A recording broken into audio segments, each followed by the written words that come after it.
It was wonderful. A few years ago, I was at the other Columbus over in Ohio, and I was in a meeting, and they had a potluck similar to what you all had this afternoon. And as I was getting ready to go through the line, this little boy, I don't know, he was probably 8, 7. He was one of these kids who was very articulate, take charge kind of kid. And he came up to me and said, "You're a visitor, right?" And I said, "Yeah." He said, "Come with me." He said, "Follow me through the line." He says, "And I'll show you what's good and what's not good." So I got a plate. I did as I was told. I got a plate, and he starts through the line, and I followed his lead, and I'd start to get something. He said, "That's not any good." So I go through the whole potluck. I go through the whole line. You know what I ended up with? A chicken leg and a piece of pizza. So I sat down and I ate my chicken leg and my piece of pizza, and he got distracted with some kids his age, and next thing I know, I went back through the line. I got the good stuff, you know, but he said, "Follow me and I'll show you what's good." Oh, it's a good day. I've enjoyed it so much. Turn to Exodus, the third chapter. Exodus chapter 3. There's so many Old Testament stories that we study about in Bible class growing up, and then we get adults. And we get to be adults and we stop talking about them. We stop studying about them. Let me ask you a question. When was the last time you gave a lot of thought to Moses and the burning bush? Huh? Maybe it's been a while. When was the last sermon you heard on Moses and the burning bush? Well, you're going to hear one tonight. Exodus 3:1. Now Moses was pasturing the flock of Jethro, his father-in-law, the priest of Midian. And he led the flock to the west side of the wilderness, and he came to Horeb, the mountain of God. The angel of the Lord appeared to him in a blazing fire from the midst of a bush. And he looked, and behold, the bush was burning with fire, and yet the bush was not consumed. So Moses said, "I must turn aside now and see this marvelous sight, why the bush is not burned up." When the Lord saw that he turned aside to look, God called to him from the midst of the bush and said, "Moses, Moses." And he said, "Here I am." And he said, "Do not come near. Remove your sandals from your feet, for the place on which you stand is holy ground." He said also, "I am the God of your father, the God of Abraham, the God of Isaac, the God of Jacob." Then Moses hid his face, for he was afraid to look at God. The Lord said, "I have surely seen the affliction of my people who are in Egypt, and I have given heed to their cry because of their taskmasters, for I am aware of their suffering. So I have come down to deliver them." Verse 10, "Therefore come now, and I will send you to Pharaoh, so that you may bring my people, the sons of Israel, out of Egypt." But Moses said to God, "Who am I that I should go to Pharaoh and that I should bring the sons of Israel out of Egypt?" And he said, "Certainly I will be with you." Verse 13, "Then Moses said to God, Behold, I am going to the sons of Israel, and I will say to them, The God of your fathers has sent me to you. Now they may say to me, What is his name? What shall I say to them? And God said to Moses, I am who I am. And he said, Thus you shall say to the sons of Israel, I am has sent me to you.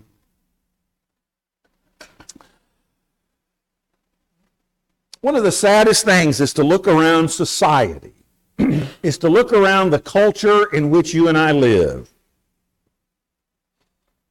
and see so many people who are bored. Bored. It's not that we don't have anything to do. We have plenty to do. But then again, boredom is not defined by a lack of busyness. Boredom is defined by a lack of life mission. Boredom is defined by a lack of life purpose. You can have plenty to do and still be bored. And I think that's one of the reasons the video gaming industry is so big. And people become addicted to those things. And yet from a positive standpoint, they do give us a goal. They do give us a mission. It's a mini mission, M-I-N-I, but it's a mission nonetheless. And so I can play a video game and I can become a race car driver. I can become an assassin. I can become a fighter pilot. I can become an angry bird. I can be any of those things, but there's no real risk to me. None at all. There's no threat to my well-being. There's no real sense of adventure. It's 100% entertainment. When I was in high school, I had to read a book. Imagine being in school, they make you do stuff. I had to read this book written by Ray Bradbury, written in 1951. And the name of Bradbury's book, written in 1951, was Fahrenheit 451. Fahrenheit 451.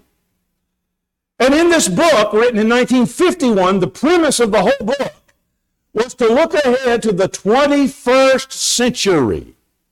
All those decades in advance, to look ahead to the 21st century.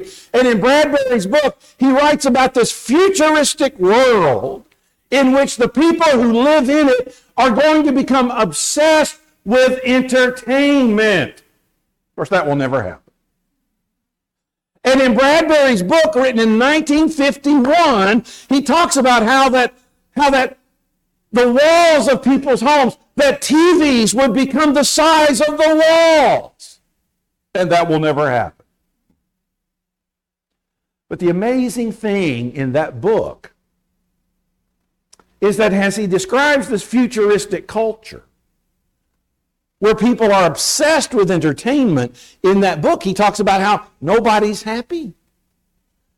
It's like people just sort of exist from day to day to day, and it's like something is about to destroy their lives, but they don't look up from their entertainment devices long enough to even notice.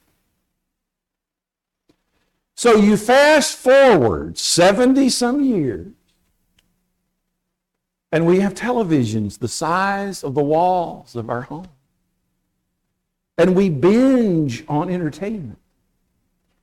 And we carry movies in our pockets. And we carry music in our pockets. And not a second of the day goes by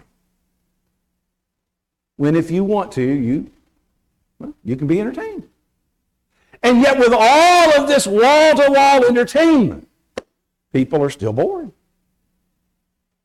So let me tell you, if you're bored, you need something that no Netflix series is going to fix, no video game is going to fix, no social media is going to fix, no addictive application on your phone is going to fix.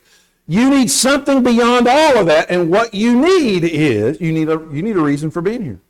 You need a purpose. You need a mission. Something that's real. Something that not only is real, but something that is bigger than you are. Something about which you're not just sitting and observing things on a screen. You are a participant, and you're not just playing a game. You're in the game, and it's not a game. It's life. You see, you were created on purpose and for purpose, for God's purpose. But before you can find God's purpose, there's something you have to see.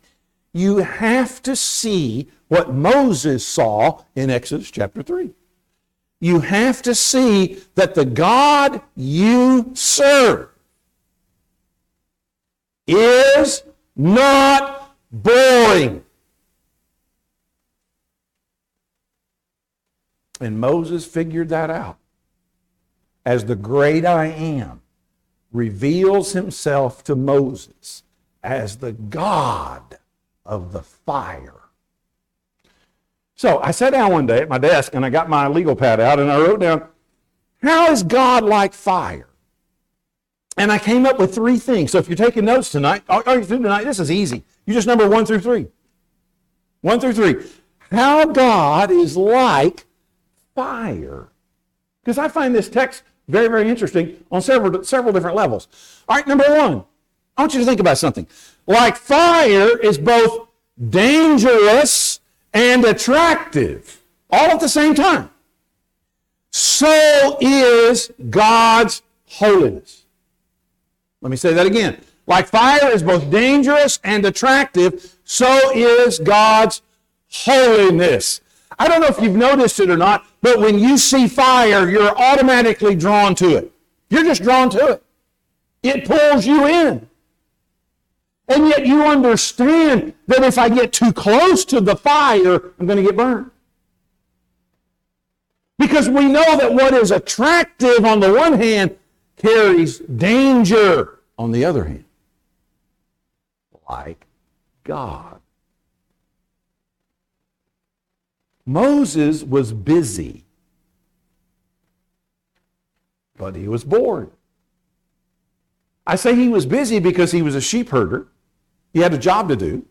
He had a responsibility to fulfill. Sheep herding is not exactly an 8 to 5, 5 day a week, get the weekends off kind of job. That's not what sheep herding is all about. So Moses had stuff to do. He didn't lack for anything to do. What Moses lacked was mission. Look at verse 2. The angel of the Lord appeared to him in a blazing fire from the midst of a bush. And he looked, and behold, the bush was burning with fire, and yet the bush was not consumed.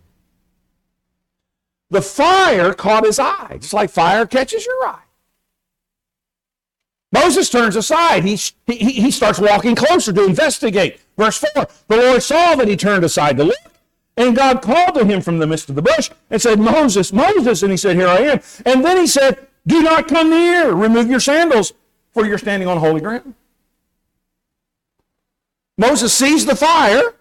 He's mesmerized by it. He starts walking towards it. He gets close, and finally the voice comes from out of the fire and says, stop. Don't come any closer.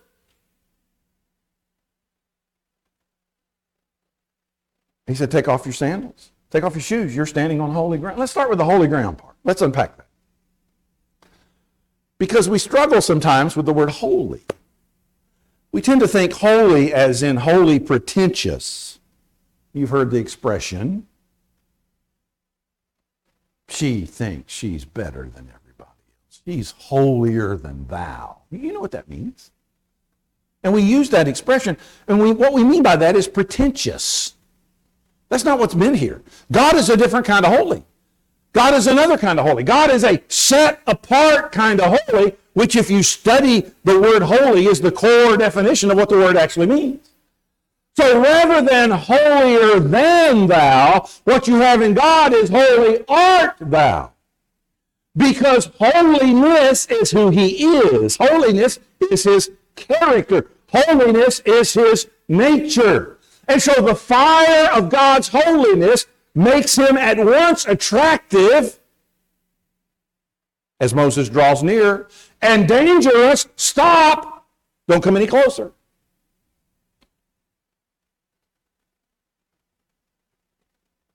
The New Testament says, our God is a consuming fire. What happens when you throw something into the fire? It's consumed. It's burned. It melts. It's turned to ashes. And that's why, as Moses came close to the fire, God says, stop. Because the combination of God's holiness and your unholiness will kill you. It will consume you. Let me see if I can illustrate this. How many of you have been to the Grand Canyon in Arizona? Anybody been to the Grand Canyon? Okay. Nobody goes to the Grand Canyon and stands out in the parking lot and says, I think I can see it over there.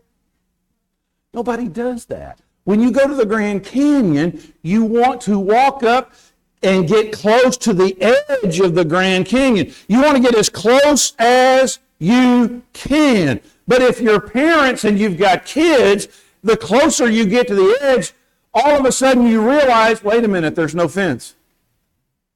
There's no guardrail. The National Park Service has put up a sign that says, warning, don't go past the sign or you'll probably die, or something like that. So the closer you get to the edge, you start grabbing your kiddos because you realize, wait a minute, this is a dangerous kind of place. So when it comes to the Grand Canyon, it's R-E-S-P-E-C-T, which spells what? I think there's a song about that, isn't it? Respect. It's the same with God. Moses is mesmerized by the fire, but he can't go in. He can't go in. Because what is beautiful is also deadly. Now, this is why there can be no such thing as a bored Christian. How can that be? God is too awesome, attractive to be boring. At the same time, God is too awesome, dangerous to be boring. And if God is boring to you, then you've never come face to face with the awe of His holiness. Why not? Well, maybe because we're walking around with our faces stuck in screen world. Maybe we're walking around spending way too much of our time being entertained, that we don't notice His world, or that we don't notice His word. And we miss that connection with Him. Now, when you lose a sense of who God is, when you lose a sense of how awesome and holy God is, I'll tell you what happens. You start losing a sense of who you are. And when you lose a sense of who you are, you start remaking God in your image. And this happens every time. When you start remaking God in your image, God gets smaller and smaller and smaller, and you get bigger and bigger and bigger. And then one day you get really, really perturbed because God's not running the world the way you think it ought to be run.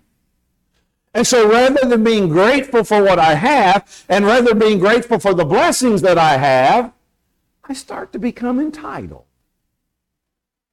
You see, there needs to be a news alert about all of this, and that is this. It's not about you. Hate to tell you, it's not about you. And if you don't believe that, go to the Grand Canyon.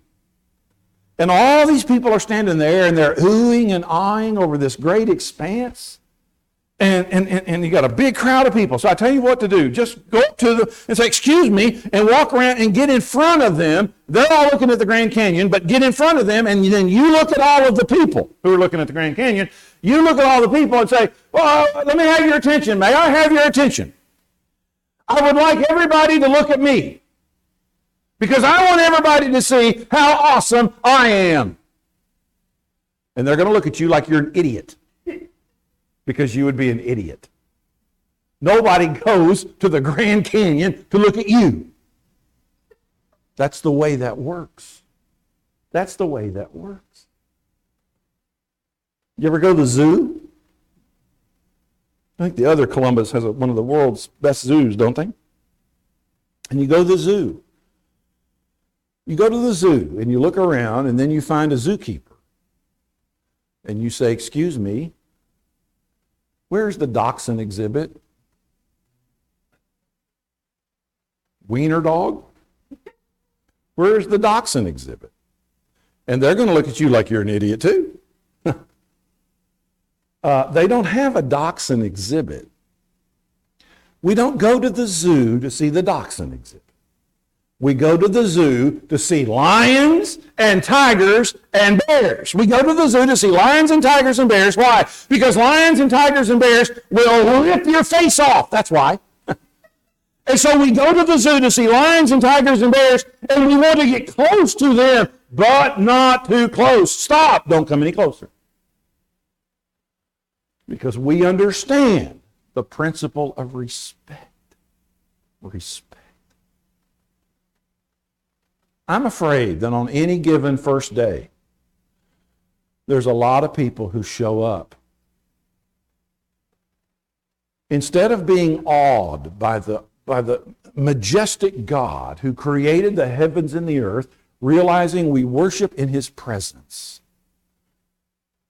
I'm afraid too many people show up to see the Dachshund exhibit.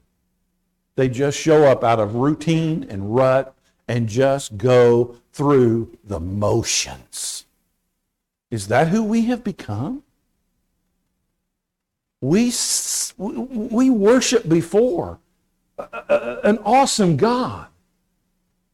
He is one who made the fiery sun so bright, you cannot look at it.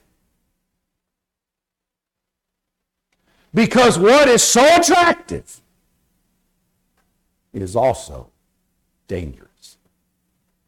And the God who made the sun, this ball of fire, the fire that doesn't go out, the God who made that sun seeks to light a fire in you. We sing, light the fire in my heart today. Secondly, write this down. Like fire is intimate.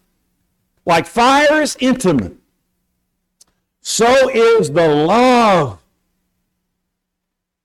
of God. You ever build a campfire? A campfire draws you in, doesn't it?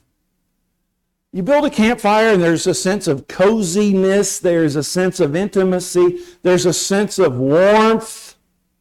When I think about campfire, I think friends and s'mores. That's what I think about.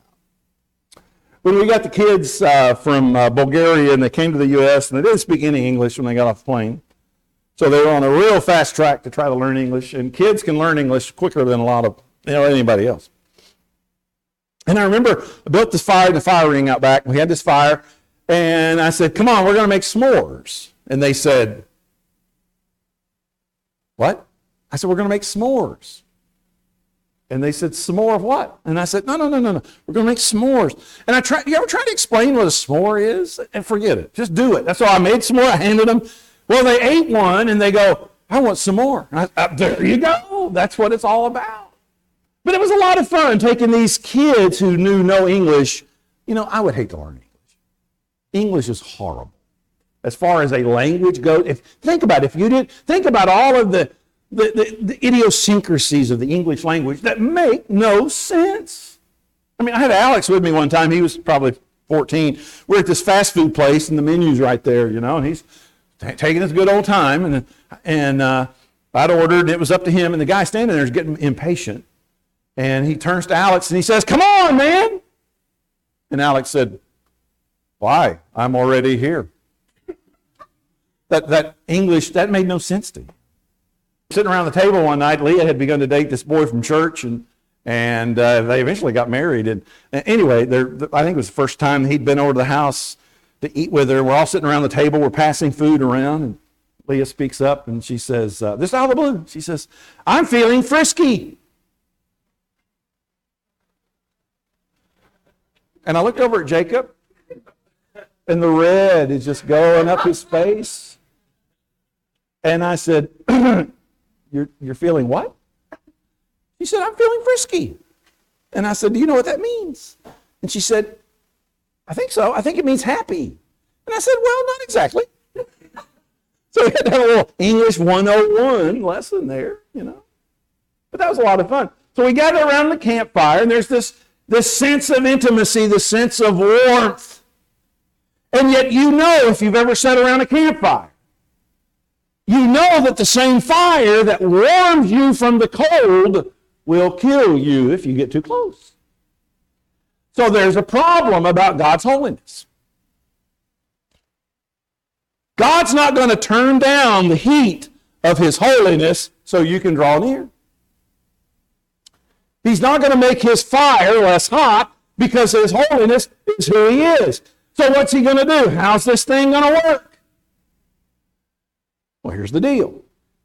He's not going to change Himself. He's going to change you. And the reason He's going to change you is because He loves you. He's going to make a way for you to come to the fire without getting burned. Now, I don't know how many times I've read this, and I've never seen it. And one day I was reading this, and what in the world? Look again at verse 7 and verse 8. The Lord said, I have surely seen the affliction of my people who are in Egypt, and I've given heed to their cry because of their taskmasters, for I am aware of their sufferings. Now look at verse 8. So I have come down to deliver them. Do you understand the ultimate? God coming down to deliver would not happen for centuries. When I open up the Gospel of John, in the beginning was the Word, and the Word was with God, and the Word was God. Verse 14, and the Word became flesh and tented or tabernacled or dwelt with us. God came down in the person of Jesus. And the same God who says to Moses down there in verse 14, I am, is used by Jesus to say, unless you believe that I am, you will die in your sins. Because I am the way and the truth and the life. No one comes to the Father but by me. Listen to that. No one comes to the Father but by me. No one comes into his holiness but by me. How does that work? Because he was sacrificed for you. Using the terminology, he was burned and consumed for you. He died on the cross for you. 2 Corinthians 5 and verse 21. So that you might become the righteousness of God in you? No, in him. Why would he do that for me? 3:16. For God so loved the world that he gave his only begotten Son. Two things. God takes sin seriously, and God loves you seriously. And so serious is he that the only way that you can come into the fire of his presence is through his holiness. And so the I am, Jesus, offers forgiveness. He offers holy purifying. And when that happens, his goal is to set you on fire. His goal is to light a fire in your heart. His goal is for you to become the bush that doesn't burn up. Light the fire in my heart today. Last thing, write this down, number 3. Like fire fuels motion, so is the power of God. Your car won't move without power. It has to have a fuel source, and it has to have a spark of a plug, if you have the old-fashioned car like I do. And you take the fuel source and the spark of a plug, and do you know what happens when you combine those two things? There is an explosion. Literally, there is an explosion. And when there is an explosion, you then have motion. So what you have in a car is explosion, motion. That's what you had in Moses right here. Moses is running on empty until God fills his tank and gives him a spark of life mission. And when that happened, there was explosion, motion. Go and bring my people out of Egypt. Nothing explodes until it's lit. And God lit him up. And God will light you up. Because, ladies and gentlemen, once you see the fire of God's holiness, and once you are consumed by the fire of his love, then the fire of his purpose will ignite and explode in your heart. In Luke 24 and verse 32, these two men are walking along the road of this little wide spot in the road village called Emmaus. And they're talking with a stranger, and come to find out, the stranger ends up being the resurrected Jesus. And later, as they're thinking about the conversation they had, one of them says to the other, were not our hearts burning within us when he spoke to us on the way? Or Acts chapter 2, verses 1 through 3, tongues as a fire came down and fell upon each of the apostles. God's fire lit them up, and they went out and turned the world upside down. Read the book of Acts. Read the book of Acts. So my question to you tonight is pretty simple. Think about your spiritual life. Are you on fire? Or are you just going through the motions? Which is it? I think that's a legitimate question to ask. Because I'm afraid some of us are just going through the motions. God didn't just save you from something, sin. God has saved you to something. And that's what the church is all about. We are supposed to be a group of people on fire. Are we? Are we? If there's no fire, there's no mission. If there's no mission, there's no church. And if there's no real church, then all that's left is a group of people who get together and sing about a fire they wish they had. So what's the solution? God. We need to ask God to light us up. To light us up so that we can set the world on fire. And by world, I mean the world around us. I mean the people He places in our path. If you make yourself available to God, He will put somebody in your path that you can influence for good. I guarantee it. He's always done that. But you have to be available and you have to pray, Lord, I'm available. Put someone in my path today, someone with whom I can shine a light, someone with whom I can show you living in me. Because, ladies and gentlemen, we're not here to be entertained. That's not why we're here. We're not here to walk around, keep our heads locked on some kind of screen. That's not why we're here. We're here on a mission. We have purpose. Go. Make disciples of all of the nations, Jesus said. Look around and see the good that you could possibly do. And don't settle for less. Don't do that. There's so many people just walking through life kind of robotical. Don't do that. Be a person of passion. God's passion. Find mission in God's will. Go back and start reading your Bible like you should and pray more and talk to God and ask Him for help and ask Him for guidance and tell Him you're available. Tell Him you're available, but don't do it if you don't mean it.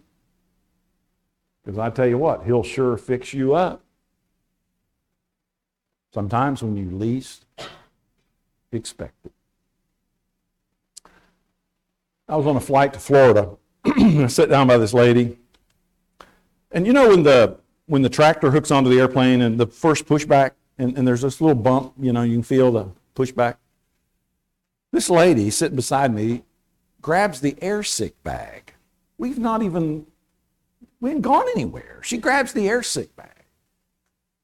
And I said, what are you doing? She said, I feel like I'm getting sick. I said, we haven't gone anywhere. And she said, well, this is my first flight. I'm nervous. I'm so nervous. I'm afraid. I said, here, I took the air sick bag and I stuck it back in the pocket. I said, you're not going to need that. So we back on out and we start down. We're going out, the tarmac. We're going out finally to take off. And about the time we turned that airplane on the runway, and the moment before he hit the thrust of those engines, she looks at me and she said, I knew it was coming. I knew it was coming. It comes all the time. She says, what do you do? And I said, I'm a preacher. And he hit full throttle on that jet, and we're going down that runway, and she goes, thank you, Jesus. Thank you, Jesus. That's what she said. I'm just telling you what she said. And so, I mean, she's holding on to me just like, I don't know, So we take off. We talk all the way down there about her family in Orlando and what I was doing and out of a meeting and all that kind of deal. So we're talking all the way down there. Anyway, we get down to Orlando, and I don't know if you've ever been to Florida in the summer, but there's a thunderstorm every afternoon at 3 o'clock. Guaranteed. Every afternoon at 3 o'clock, it's a thunderstorm. So it was about 3 o'clock, sure enough. We were trying to land in Orlando, and it was, the plane is doing this deal, and we had to go around a couple of times. It was really bad, lightning. And I'm sitting there pretending like this is just normal. This happens every day. And I said, oh, it's no big deal. And inside, I'm going, get me down from here. Anyway, we're bouncing all over the sky, and she looks at me and she says, can I make a promise to you? I said, what? I said, what are you talking about? She said, if God puts us on the ground, I'm going to be at church where you are tomorrow. I said, okay, that's great. He heard you. Follow through. So we landed safely, got our luggage. I said goodbye, saw her wave, she waved. That was it. I go into church the next morning, and some deacons coming across the parking lot. Hey, there's a lady in here who met you on the airplane.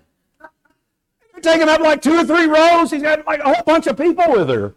And I go in, and sure enough, she's sitting on the first 2 or 3 rows with her whole family. She said, I told you, I promised I'd be at church here. I brought my whole family. And so I met all of them, and sure enough, I got to visit with all of them. And so after services were over, she says, when are you going home? And I said, Saturday morning. Oh, I'm flying back on Thursday. I said, it'll be okay. You'll be fine. You'll be fine. It'll go well. It'll go great. So I get to the airport in Orlando on Saturday morning, and I get to my gate. Do you know who's waiting for me? She had changed her ticket. I get to the gate, and there she is. And so the plane wasn't full, and so we sat in the back. We had a Bible study all the way home. And I said, look, there's water 33,000 feet down there. And she lived like 2 or 3 hours away from me. And so after we stayed in correspondence. I went over to her house 2 or 3 times, made the trip. There were brethren over there, got her connected with all of them and Bible studies through them, that kind of deal. But here's my point. If you make yourself available, God's going to take you up on it. Guaranteed. Guaranteed. Just make yourself available. What a lesson. Moses and the burning bush. And the application of that lesson is not just for little kids. It's for big kids like you and me.